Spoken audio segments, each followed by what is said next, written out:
working with children ever since a young age, you've probably picked up some of those home remedies that keep you, that kind of keep you healthy and keep you well taken care of while you are, in those meetings or working with children, who maybe come from broken homes or who don't come from broken homes, and so the dynamics are different. So how do you practice self-care? Well, first of all, I believe in personal accountability, for all facets of life, as it is mine and your responsibility to digest everything good, everything healthy and everything profitable. But it does take resilience. It requires stewardship, because what works for me might not work for you. So you're right. When I'm at the conference, those 4 days, and I'm just running nonstop. I mean, I bring my remedies. I bring, my things to drink or my things to eat that work well for me, that I know that those things are going to keep me going and keep me awake and keep me strong and healthy, for those 4 days that are nonstop. And what I know is that, and you have to know yourself in order to adopt those practices and find those specific things that are important for you.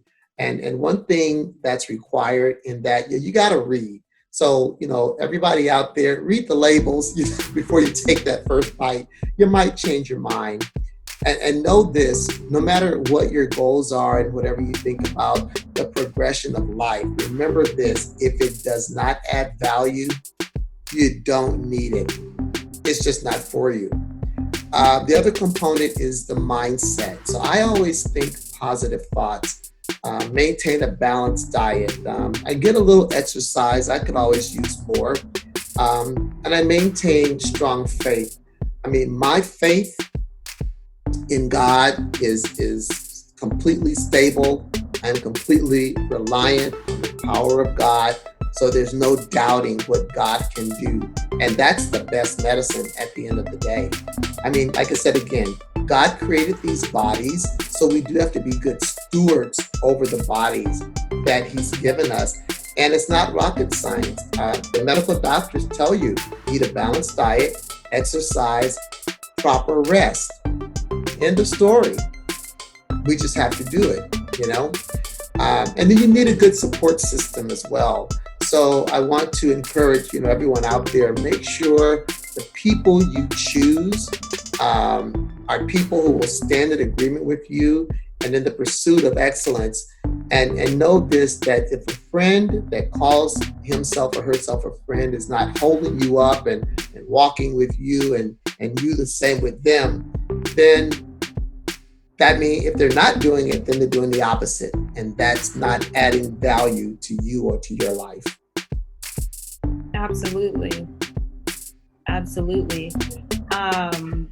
Really great tidbits of information there as far as what you take in emotionally, what you take in spiritually, and what you're taking in physically.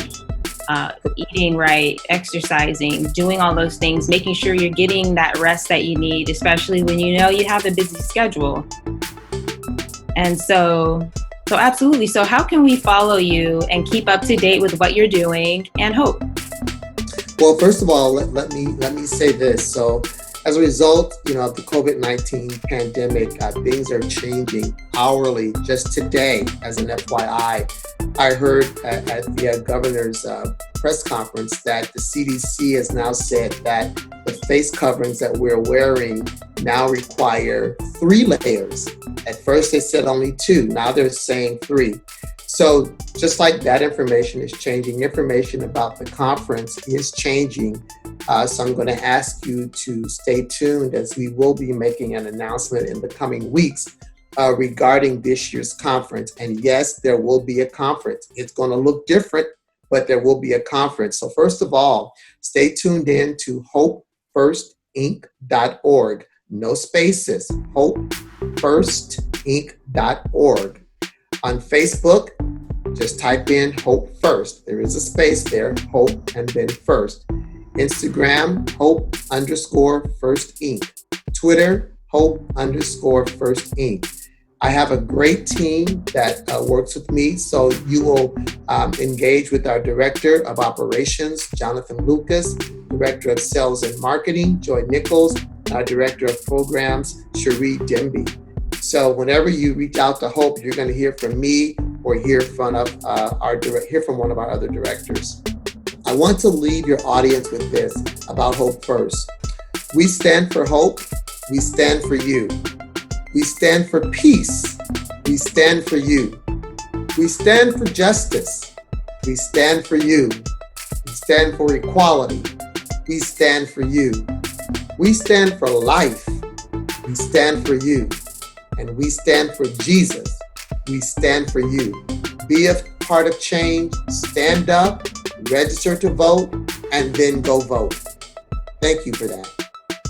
Absolutely. So we just heard something very, very beautiful from the president and co-founder, founder of Hope First, Daryl Johnson, standing for hope, standing for change, standing for life, standing for love, standing for Jesus, standing for everything positive, standing for you. Please follow Hope.